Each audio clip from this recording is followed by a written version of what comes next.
यह वीडियो केवल शैक्षणिक उद्देश्यों के लिए बनाया गया है। यदि इस वीडियो में किसी प्रकार की कोई गलती होती है या किसी को भी ठेस पहुंचती है तो उसके लिए हम क्षमा प्रार्थी हैं। नमस्कार दोस्तों, मैं विजयपाल एक बार फिर से स्वागत करता हूं आप सभी का आपके अपने channel simple maths for you में।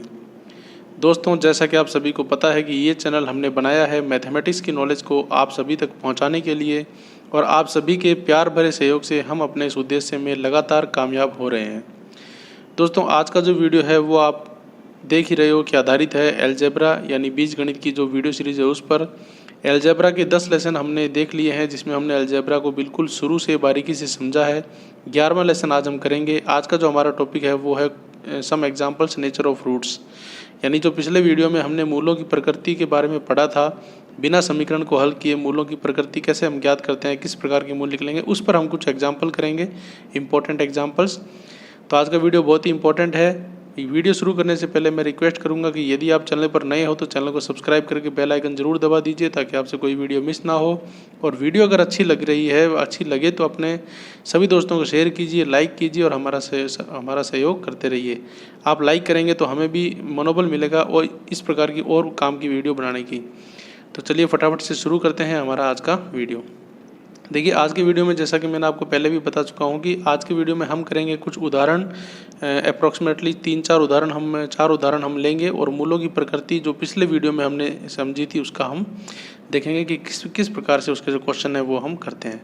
तो सबसे पहले मैं लेता हूँ यहाँ पर पहला एग्जाम्पल नंबर 1। ये एग्जाम्पल जो है वो मैंने बुक में से ही लिए हैं, क्योंकि बुक के अकॉर्डिंग ही अपन चलते हैं। एक बार बुक में से मैंने लिए हैं और इसी प्रकार के क्वेश्चन आएंगे। थोड़ा बहुत कोई भले ही माइनर चेंज हो जाए, बाकी क्वेश्चन लगभग इसी तरह के आएंगे। ठीक है, पहला एग्जांपल मैं लेता हूं यहाँ पर 2x² - 4x + 3 = 0। ठीक है, 2x² - 4x + 3 = 0, ये आपको एक इक्वेशन दे रखी है, द्विघात समीकरण, क्वाड्रेटिक इक्वेशन। आपको क्या करना है, 2x² - 4x + 3 = 0, आपको इसके मूलों की प्रकृति ज्ञात करनी है। तो देखो, पहले तरीके का क्वेश्चन तो यही आएगा कि सीधे सीधे आपको एक समीकरण दे दी, आप इसके मूलों की प्रकृति यानी नेचर ऑफ रूट्स बताओ कि इसके मूल कैसे होंगे। अब यहाँ पर देखो, सवाल में कहीं नहीं लिखा हुआ कि आपको इसको पहले फाइंड करके बताना है या डायरेक्ट बताना है, तो आप कैसे भी बता सकते हो। लेकिन यहाँ पर हमारे पास जब डायरेक्ट मेथड है तो हम डायरेक्ट मेथड यूज़ करेंगे। डायरेक्ट मेथड क्या होता है, देखो डी का मान मैंने आपको बताया था b² - 4ac होता है। ठीक है, b² - 4ac होता है। ये अगर ग्रेटर देन 0 आए, लेस देन 0 आए और इक्वल 0 आए तो ही हम इसको बता सकते हैं। अगर ग्रेटर देन 0 आए तो वास्तविक और अलग अलग, ये मैंने पिछले वीडियो में बताया था, एक बार बस थोड़ा सा मैं रिवाइज कर देता हूँ, भिन्न यानी अलग अलग। इक्वल 0 आए तो भी वास्तविक, लेकिन अलग अलग नहीं, समान। ठीक है, और अगर लेस देन 0 आए तो काल्पनिक, यानी अगर ये मान नेगेटिव आ जाए तो मूल क्या होंगे, काल्पनिक होंगे। तो यहाँ पर हमें b² - 4ac ज्ञात करना है। अब हम क्या करेंगे, जो ये समीकरण दी हुई है इसकी तुलना करेंगे हम मानक समीकरण से, यानी ax² + bx + c = 0 से। ये होती है हमारी मानक समीकरण और ये हमारी दी हुई समीकरण है। तो आप इससे मान निकालो। a का मान क्या आएगा बताओ। देखो, a यहाँ पे x² के साथ है, यहाँ पे x² के साथ क्या है 2, तो a का मान आ गया 2। b का मान क्या होगा, यहाँ पे x के साथ क्या है b, तो यहाँ पे b का मान क्या होगा, x के साथ क्या है -4, क्योंकि यहाँ पर प्लस है तो ये माइनस भी हम संख्या के साथ लेंगे तो ये आ जाएगा b का मान -4। ठीक है, और c यहाँ पे एक अलग से संख्या है, यहाँ पे अलग संख्या कितनी है 3, तो c का मान आ गया 3। ये आपके पास क्या आ गई, वैल्यू आ गई। ठीक है, अब इसको हल करो। हल कैसे करोगे, हम d का मान निकालेंगे। d का मान होता है b² - 4ac। बिल्कुल ईजिली हम हल करेंगे इसको। पहले b की जगह हम रखेंगे -4, तो -4 का स्क्वायर, क्योंकि b² है तो -4 का स्क्वायर, -4 × a × c, तो 4 × a की वैल्यू 2 × c की वैल्यू 3। अब इसको हम हल करेंगे तो ये कितना होगा, 4 का स्क्वायर 16, माइनस का स्क्वायर प्लस हो जाएगा 16, -4 × 2 × 3, तो 4 दूनी 8, 8 दिया 24, तो ये आ जाएगा 24। ठीक है, अब 16 में से 24 गए कितने होते हैं, 8 होते हैं, क्योंकि 24 में से 8 घटेंगे बड़ी संख्या माइनस के, यहाँ पे माइनस आएगा। अब ये माइनस का 8 आ गया, इट मीन्स ये क्या है, लेस देन 0 है, 0 से छोटा है। लेस देन 0 में क्या कंडीशन होती है, मूल काल्पनिक होते हैं, तो हम यहाँ पे लिख सकते हैं कि इसके जो मूल होंगे वो क्या होंगे, काल्पनिक होंगे। बस ये लिख के हमें छोड़ना है, ज्ञात हमें नहीं करने हैं। ठीक है। अब काल्पनिक होंगे तो यदि वो कहेगा क्वेश्चन तो हम आगे आयटा वगैरह की सहायता से या डायरेक्ट वैसे ही याद कर देंगे, लेकिन अभी हमके सिर्फ यही बताना है मूलों की प्रकृति क्या है, तो मूलों की प्रकृति क्या होगी, काल्पनिक। अगर ये ग्रेटर देन 0 आता तो वास्तविक और भिन्न होते, इक्वल 0 आता तो वास्तविक और समान होते, बस यही आपको बताना था। ठीक है, तो ये हो गया पहला एग्जाम्पल। नेक्स्ट हम चलते हैं दूसरे एग्जाम्पल की तरफ। दूसरा एग्जाम्पल हम लेते हैं ये वाला, यहाँ पर मैं लिख रहा हूँ देखो, x² minus 2k plus 1x plus k² is equal to 0। ये आपको एक समीकरण दे रखी है, x² minus 2k plus 1x plus k² is equal to 0। और आपको यहाँ पे क्या कह रहा है कि इसके मूल वास्तविक व बराबर हैं। इसके जो मूल हैं वो आपको क्या दिए हुए हैं, इसके मूल आपको वास्तविक दिए गए हैं और आपको क्या दिए गए हैं, बराबर दिए गए। यानी आपको दे रखा है कि इसके जो मूल हैं वो वास्तविक हैं और बराबर हैं, ये बात आपको दे रखी है, इनके मूल वास्तविक हैं और बराबर है। ठीक है, तो जब मूल वास्तविक और बराबर हैं तो आपको यहाँ पे क्या करना है, k का मान ज्ञात करना है। अब यहाँ पे देखो जो समीकरण है वो थोड़ी सी अलग दिख रही है क्योंकि यहाँ पर वैल्यू नहीं है, यहाँ पे k है। ठीक है, तो यहाँ पर आपको k का मान ज्ञात करना है। तो सबसे पहले तो आप वही करो, इसकी तुलना करो, ax² plus bx plus c बराबर 0 से, यानी कि जो मानक समीकरण है, और फिर आप मान निकालो a का। तो a का मान यहाँ पे क्या हो जाएगा, a का मान x² के साथ वैल्यू कितनी है, कुछ भी नहीं है, यानी कि 1।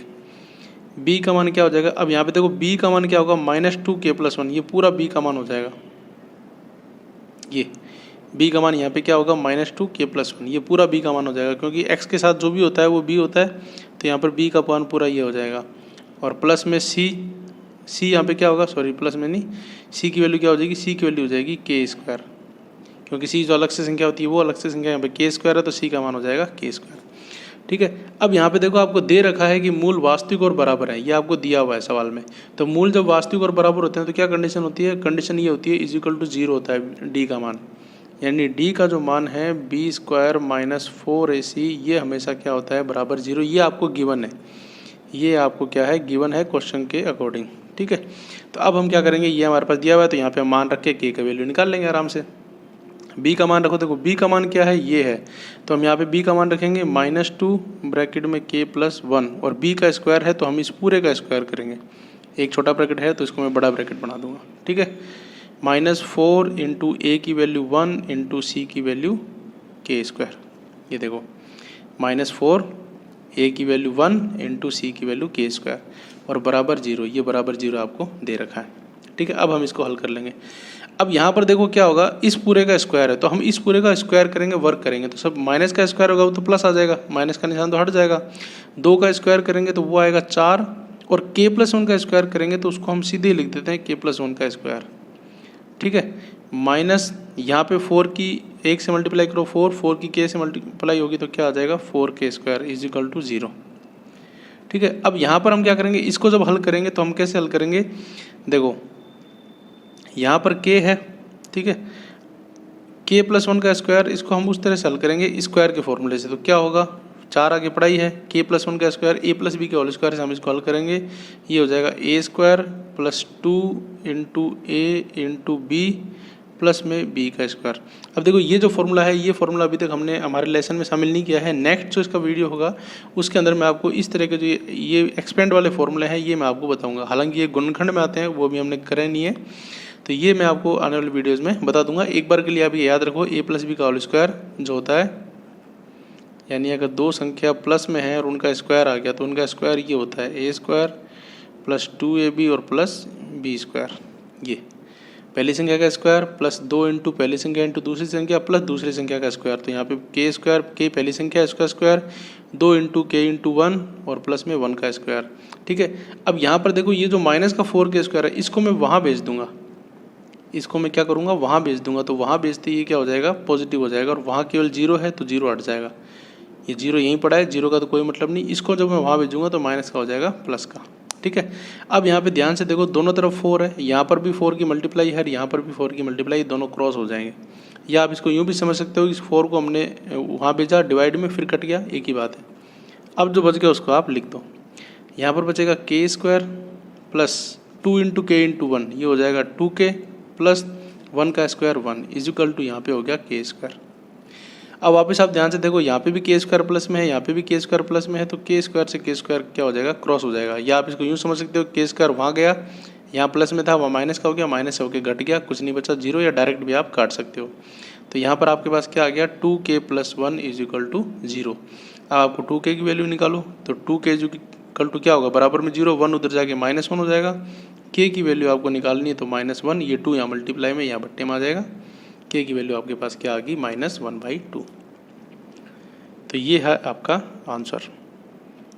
आया समझ में? जो क्वेश्चन में अकॉर्डिंग दिया हुआ था कि मूल, वास्तविक और बराबर हैं, आपने वही रखा, के को सॉल्व किया, ABC के मान निकाले। अब आपको ये दिया हुआ था कि मूल वास्तविक है, तो b² - 4ac का मान क्या होगा, 0 होगा। और इसको बराबर 0 रख के आपने सॉल्व कर दिया वैल्यू। अब ये थोड़ी सी कैलकुलेशन जो है ये थोड़ी बहुत हार्ड हो सकती है, ये डिपेंड करेगा क्वेश्चन टू क्वेश्चन पे कि कितनी हार्ड होगी। यहाँ पर आपको गलती नहीं करनी है, करके आपका के का वैल्यू कितनी आ गई, -1/2। ठीक है, इस तरह से आप ये सवाल कर सकते हो। चलते हैं नेक्स्ट एग्जाम्पल की तरफ। नेक्स्ट एग्जाम्पल हम लेते हैं एग्जाम्पल नंबर 3। इसके अंदर हम क्या लेते हैं, देखो एग्जाम्पल नंबर 3 हम लेते हैं ये वाला, kx² + 6x + 1 = 0। kx² + 6x + 1 = 0। ठीक है, ये हमने एक समीकरण ली। इसमें आपको क्या करना है, k की वैल्यू फाइंड करनी है, और इसके जो मूल हैं वो वास्तविक व भिन्न हैं। इसके जो मूल आपको दे रखे हैं वो क्या दे रखे हैं, वास्तविक और भिन्न। ये आपको दे रखा है कि इसके जो मूल है वो वास्तविक और भिन्न है। ठीक है, तो यहाँ पर भी वही तरीका लगेगा। क्या तरीका लगेगा, सबसे पहले हम इसकी तुलना करेंगे ax² + bx + c = 0 से, और वैल्यू निकालेंगे। अब आप बताओ a की वैल्यू कितनी होगी, देखो यहाँ पे a की वैल्यू हो जाएगी k, b की वैल्यू कितनी होगी, x के साथ b है, यहाँ पे x के साथ कितना है 6, और c की वैल्यू कितनी होगी, यहाँ पे c अकेला है, यहाँ पे 1 है, तो ये c की वैल्यू हो जाएगी 1। अब यहाँ पर आपको दे रखा है वास्तविक और भिन्न, तो d जो है b² - 4ac वास्तविक और भिन्न यानी अलग अलग के लिए क्या कंडीशन होती है, यहाँ पे मैंने आपको बताया था वास्तविक और भिन्न के लिए > 0 होता है। तो यहाँ पे b² - 4ac क्या होगा, > 0। वैल्यू रख दो, b के मान कितना है 6, तो यहाँ पे मैं रखूँगा 6 का स्क्वायर -4 × a का वैल्यू k × c की वैल्यू 1 > 0। यही होगा। सॉल्व करो तो 6 का स्क्वायर कितना होगा 36 -4 × k × 1, तो 4 × 1 1 × k 4k > 0। अब यहाँ पर देखो इक्वल की जगह ग्रेटर देन है, तो चीज़ वही होगी, हम वैसे ही सारे पक्षांतरण कर सकते हैं। ये माइनस का 4k हम उसे उधर भेजेंगे तो वो प्लस का हो जाएगा, यानी कि 36 ग्रेटर देन ये माइनस का 4k उधर जाके क्या हो जाएगा, प्लस का 4k। ठीक है, अब हम क्या करेंगे, ये जो 4 है इस 4 को हम यहाँ लाएंगे, तो 4 जब यहाँ आएगा तो 36 अपॉन में क्या आ जाएगा 4, क्योंकि यहाँ मल्टीप्लाई में यहाँ डिवाइड में आएगा ग्रेटर देन k। अब इसको जब सॉल्व करेंगे तो ये कितना आ जाएगा 9, यानी कि 9 ग्रेटर देन k। तो इसका मतलब क्या है कि 9 k से बड़ा है, तो इसको हम इस तरह से लिख सकते हैं कि k इज़ लेस देन 9। ठीक है ना, इसको हम क्या लिख सकते हैं, k इज़ लेस देन 9। तो यहाँ पर इसकी वैल्यू क्या आ गई k की, k 9 से क्या होगा छोटा। अब देखो ये जो सवाल है इसको आपको यहीं छोड़ना पड़ेगा, क्योंकि इक्वल वाले सवालों में तो हमें बराबर आ जाती है। इसका मतलब क्या है कि k 9 से छोटा है, इसका मतलब k की वैल्यू यहाँ पर 9 से छोटी आप कोई भी रख सकते हो। यहाँ पर जो k है, k की जगह आप 9 से छोटी कोई भी वैल्यू रख सकते हो, उस सब के लिए इसका मान क्या होगा, वास्तविक और भिन्न आएगा। तो ये इसका क्या हो जाएगा, आंसर हो जाएगा। ठीक है, इस तरह से आप इसको हल कर सकते हो। ये थोड़ा सा अलग है क्योंकि इसमें ग्रेटर देन का यूज़ हुआ है। और उसके बाद हम चलते हैं नेक्स्ट एग्जाम्पल की तरफ। एक और एग्जाम्पल देख लेते हैं फटाफट से। नेक्स्ट एग्जाम्पल हम लेते हैं कि एक इक्वेशन दे रखी है x² + 5kx + 16 = 0। ठीक है, x² + 5kx + 16 = 0। और आपको यहाँ पे क्या करना है, k की वैल्यू फाइंड करनी है। आपको दे रखा है कि इसके जो मूल हैं, इसके जो रूट हैं वो वास्तविक नहीं है। क्या है, वास्तविक नहीं है। और वास्तविक नहीं है इसका मतलब क्या है, काल्पनिक।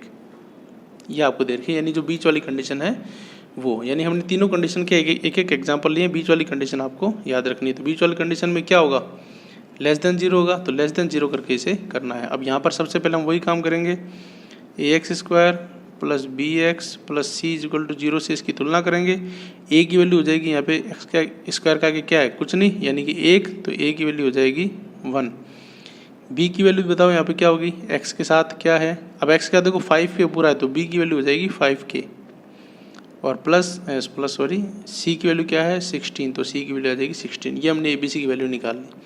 अब क्वेश्चन में दिया हुआ है कि वास्तविक नहीं है, मतलब काल्पनिक है, तो यहाँ पर बी स्क्वायर यानी कि जो डी होता है बी स्क्वायर माइनस 4ac, उसकी वैल्यू क्या होगी लेस देन 0 रखो। बी का स्क्वायर करो तो बी है 5k, तो यहाँ हो जाएगा 5k का स्क्वायर माइनस 4 इंटू ए की वैल्यू है 1 इंटू सी की वैल्यू है 16 लेस देन 0। ठीक है, बी की जगह 5k रख दिया स्क्वायर माइनस 4 इंटू ए इंटू सी, तो 4 इंटू ए की वैल्यू 1 इंटू सी की वैल्यू 16, ये हमारे पास आ गई। ठीक है, अब वैसे इसको हल करेंगे तो 5k का स्क्वायर हो जाएगा 25k स्क्वायर, क्योंकि 5 का स्क्वायर 25, k का स्क्वायर k स्क्वायर, और ये हो जाएगा माइनस 4 एकम 4 इंटू 16 यानी कि 16 जो 64, 64 लेस देन 0, ये हमारे पास आ जाएगा। अब वही आपको करना है, माइनस 64 को वहाँ भेजो तो 25k स्क्वायर, ये उधर जाके हो जाएगा लेस देन 64। k स्क्वायर की वैल्यू फाइंड करनी है तो लेस देन 64 के अपॉन में 25। ठीक है, अब यहाँ पर देखो k स्क्वायर है।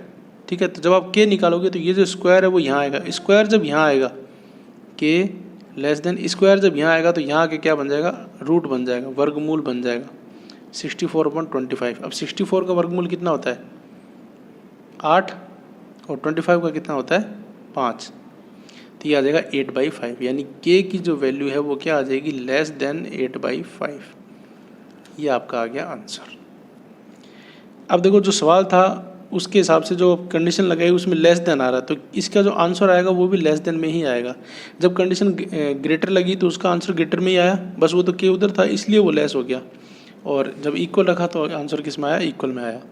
तो इस प्रकार हमने देखा कि चारों कंडीशन में आप किस प्रकार से k की वैल्यू फाइंड करोगे। k की वैल्यू फाइंड करना या k की जगह कोई और वेरिएबल आ सकता है उसकी वैल्यू फाइंड करना, इस तरह के क्वेश्चन आमतौर पे आते ही आते हैं। तो ये बहुत इंपॉर्टेंट एग्जाम्पल्स थे, 4 एग्जाम्पल हमने देखे। आज के वीडियो में इतना ही करेंगे। उम्मीद करता हूँ कि जो भी मैंने समझाने का प्रयास किया आपको ज़रूर समझ में आया होगा। इन एग्जाम्पल्स में कहीं पर भी कोई डाउट हो तो ज़रूर कमेंट बॉक्स में कमेंट करके पूछें। 1-2 बार इस वीडियो को ध्यान से देख लोगे तो आपको बिल्कुल अच्छी तरह समझ में आ जाएंगे। फिर भी कोई डाउट हो तो आप कमेंट में इजीली पूछ सकते हो। तो आज की वीडियो में इतना ही। वीडियो अच्छा लगे तो लाइक कीजिए, सभी दोस्तों को शेयर कीजिए, चैनल पर नहीं हो तो सब्सक्राइब करके बेल आइकन दबा दीजिए। मिलते हैं बहुत जल्द अगले वीडियो में, तब तक के लिए धन्यवाद।